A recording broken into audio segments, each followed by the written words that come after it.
Hello students. Good morning ma'am. हाँ, good morning बेटा। चलिए अपन स्टार्ट करते हैं। चलिए अपन ने कविता है उसके बारे में अपन लोग ने पूरा व्याख्या अपन पढ़ लिए थे। अब क्या है, कुछ इंपॉर्टेंट क्वेश्चंस वगैरह अपन देखते हैं। ठीक है, क्वेश्चन नंबर 1 देखिए। कवि को घर की याद क्यों आती है? 1942 में स्वतंत्रता आंदोलन में गांधी जी के साथ में हमारे जो कवि हैं भवानी प्रसाद मिश्र जी ने उनका साथ दिया था, महात्मा गांधी का साथ।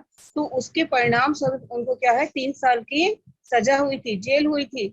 और उस जेल में जब वो बंद थे, उस समय क्या था, सावन का महीना चल रहा था, खूब झमाझम बारिश हो रही थी।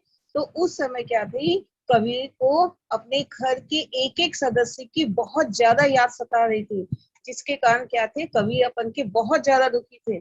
उनके माता पिता, भाई बहन और जितने भी परिवार के सभी सदस्य, सभी एक एक सदस्यों की क्या है, उनको बहुत ज्यादा याद सता रही थी। उनकी खट्टी मीठी यादें यादें परिवार में झगड़े भी होते हैं, प्यार भी रहता है, तो इस प्रकार से क्या है, खट्टी मीठी यादें क्या है, उनको बहुत ज्यादा सता रही थी। और उनके हृदय मन को घर की यादें तैरती हुई अपनों से दूर रहने की पीड़ा काफी व्यथित करती थी। ठीक है, अपन के कवि क्या है, बहुत ज्यादा दुखी थे। जब भी अपन अपने परिवार से अलग रहते हैं, है ना, तो अपन को तो अपने घर परिवार की याद तो आएगी, है ना। तो उसी प्रकार से, क्योंकि जेल में क्या है, कवि एकदम अकेले थे, तो उनको घर की बहुत ज्यादा याद आ रही थी, जिसके कारण काफी दुखी थे। ठीक है, चलिए अगला क्वेश्चन है। कवि भवानी प्रसाद मिश्र ने घर की यादें कविता का कहाँ और कैसे सृजन किया?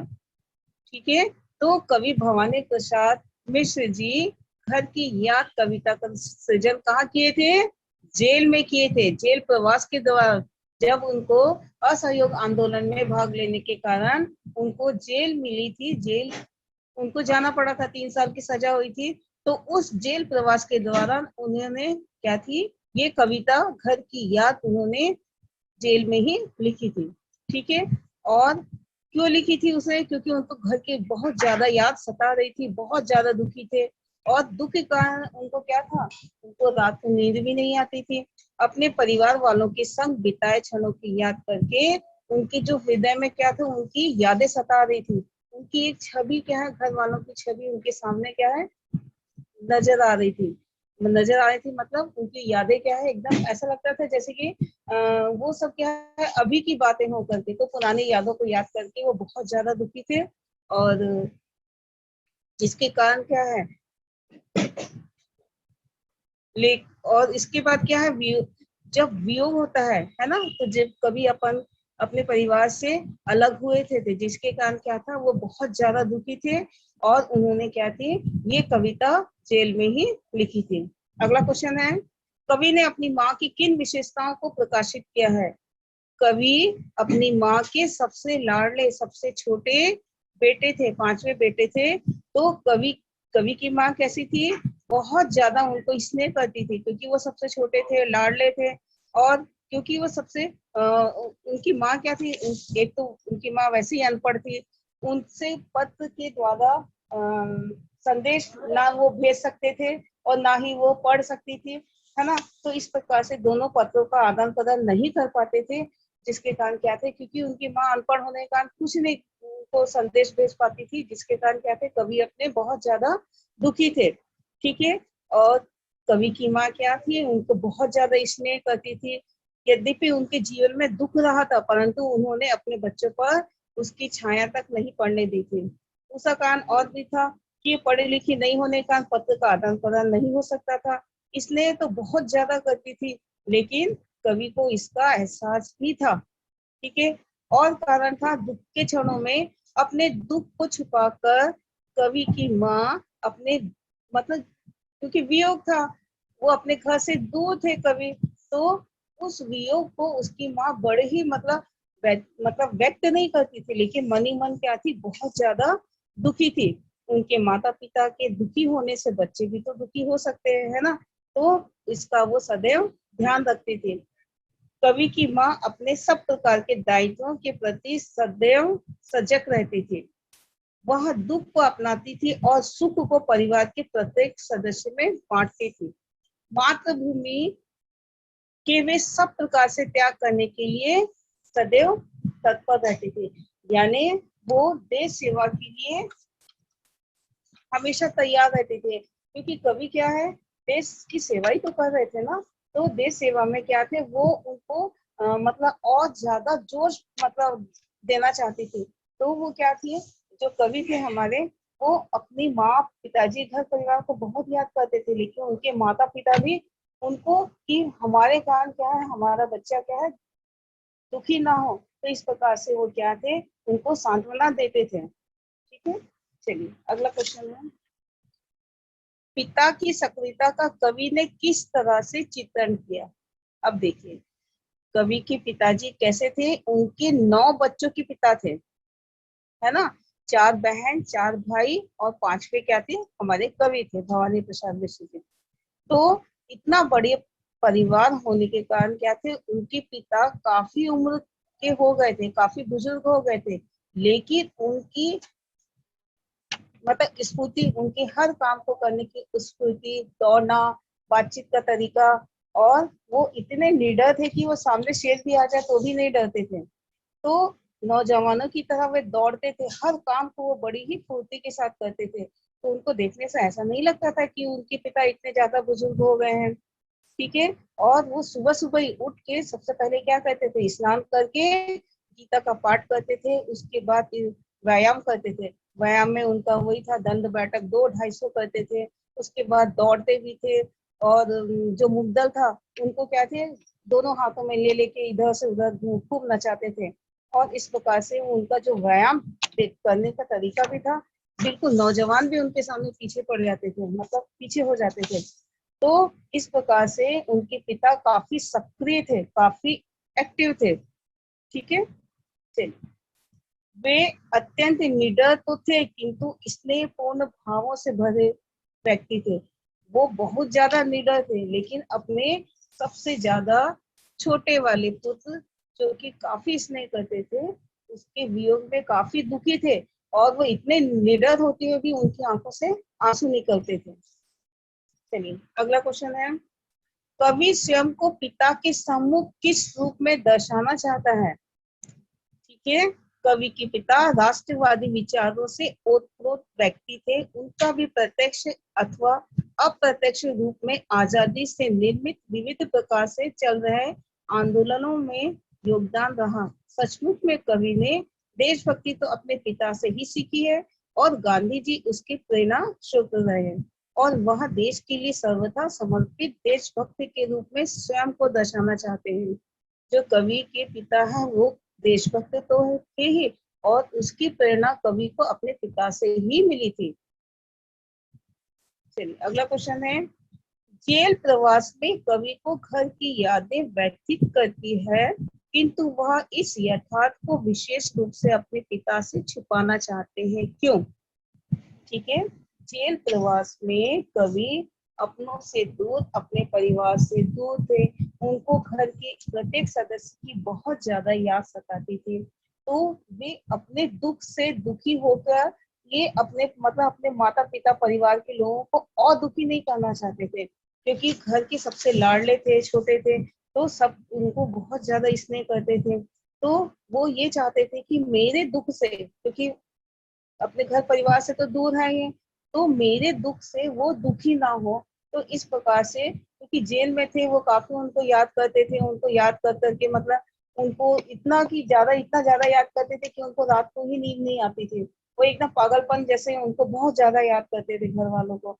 तो वो चाहते थे कि जो ये मेरी जो स्थिति है वो क्या है, घर वालों को बिल्कुल ना पता चले। तो वो सावंत को भी माध्यम बनाकर संदेश भेजते हैं कि तुम मतलब मेरे घर परिवारों को मतलब ऐसा बताना कि तुम सब जगह बरसो, लेकिन मेरे माँ पिताजी की आंखों से आंसू के रूप में बिल्कुल नहीं बरसना। ठीक है, तो इस प्रकार से जो यथार्थ दुख था जेल के अंदर, वो अपने माता पिता परिवार में बिल्कुल भी नहीं पहुंचाना चाहते थे। ठीक है, और इस प्रकार से वो अपने दुख को छिपाकर घर परिवार को और ज्यादा दुखी नहीं करना चाहते थे। चलिए अगला क्वेश्चन देखते हैं, क्वेश्चन नंबर 7। जेल में जाकर कवि की मनः स्थिति कैसी हो गई थी? कवि जब जेल में थे तो वे अपने घर परिवार की बहुत याद करते थे। अपने घर वालों की चिंता में उन्हें रात भर नींद आती ही नहीं थी, ना ही उन्हें किसी से मिलना अच्छा लगता था। वे सदैव मौन रहते थे और अपने परिवार की चिंता में मग्न रहते थे। कभी कभी वे स्वयं को भूल ही जाते थे। इस प्रकार से कवि जेल में रहकर केवल घर की याद में खोए रहते थे। हमेशा माँ क्या कर रही है, पिता क्या कर रहे हैं, भाई बहन क्या कर रहे हैं, क्योंकि सावन में सभी बहनें अपने पिता के घर आती है, तो वो मायके में आई हुई है, तो वो खुशी का माहौल है, उस माहौल को वो दुखी नहीं करना चाहते थे। ठीक है, अगला क्वेश्चन देखिए, क्वेश्चन नंबर 8। घर की याद कविता का प्रतिपाद्य लिखिए। अब देखिए, इस कविता में परिवार के मर्म का चित्रण है। जेल प्रवास के दौरान कवि परिवार से विस्थापन की पीड़ा से व्यथित है। कवि की यादों में उसके परिवार एक एक करके शामिल होते जाते थे। घर की अवधारणा को सार्थक और मानविक याद कवि को केंद्रित संवेदना है। कवि अपने भाइयों के भ्रातृत्व, बहनों के असीम प्रेम, अपनी अनपढ़ माँ पुत्र के दुख से व्याकुल स्नेहमयी माँ की क्या है, बहुत ज्यादा याद उनको सताती है। कवि सावन को दूध बनाकर अपने माता पिता के पास अपनी कुशल क्षेम पहुंचाने का प्रयास करते हैं, ताकि कवि के प्रति उनकी चिंता कम हो जाए। वो सावन को, मैंने बताया था ना कि सावन को वो संदेश वाहक मतलब दूध बनाकर संदेश भेजना चाहते थे अपने परिवार, अपने माता पिता को संदेश भेजना चाहते थे कि मैं यहाँ जेल में बहुत खुश हूँ, मेरे को यहाँ खाने पीने की कोई कमी नहीं है और खाना पीना मुझे बहुत अच्छा भाने लगा है और इतना खा खा के मैं मोटा हो गया हूँ, 70 सेर वजन मेरा हो गया है। तो इस प्रकार से आप लोग मेरी चिंता बिल्कुल मत करना, मैं यहाँ पर मजे में हूँ, खेलता कूदता पढ़ता लिखता सब हूँ मैं, और मेरी आप लोग चिंता मत करना। तो इस प्रकार का मानविक चित्रण इन कवि ने अपनी कविता में किया है। ठीक है,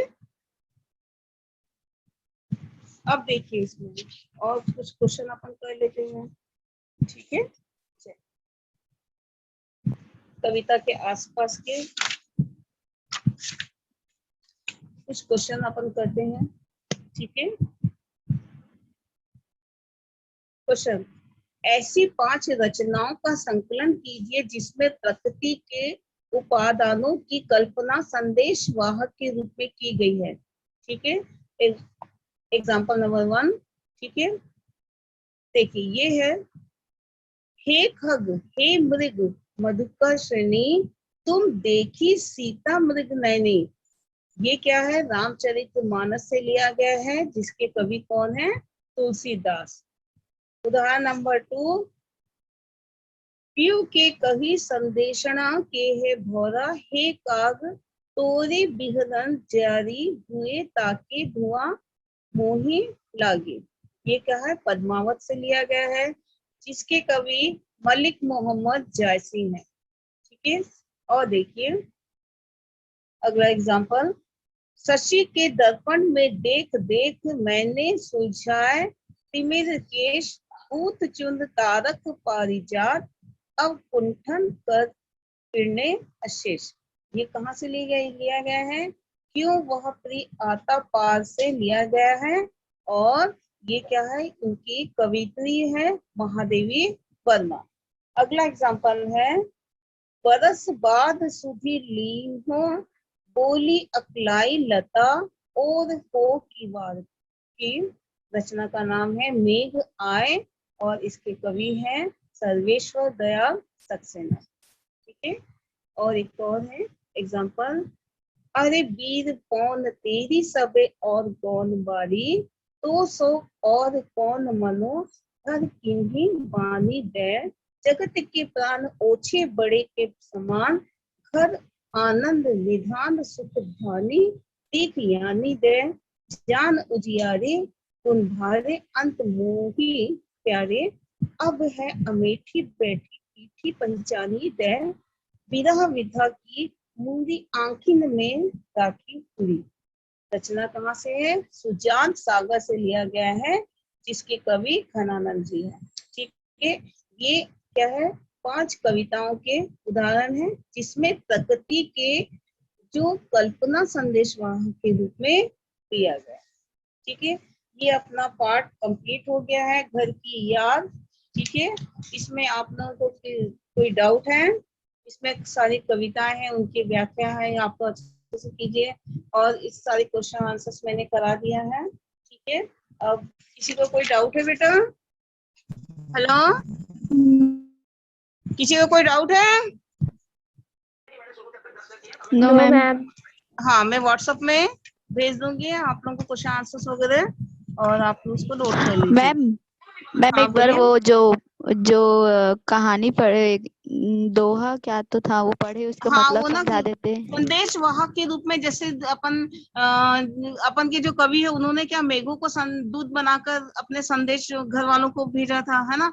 तो ऐसी ही आपको कविताएं अलग अलग, ऐसा नहीं कि एक ही से, तो जिन जिन कविताओं में इनका संदेश वाहक के रूप में मतलब चित्रण किया गया था, उसी का उदाहरण हमको देना था।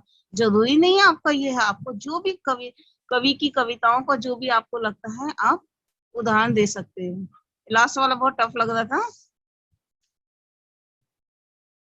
कोई बात नहीं बेटा, आपको सिर्फ एग्जाम्पल देना है। ठीक है, हाँ, कोई और डाउट है? नो मैम अब नहीं है। हाँ, चलिए अपन इसको क्लासेस होगा। ओके।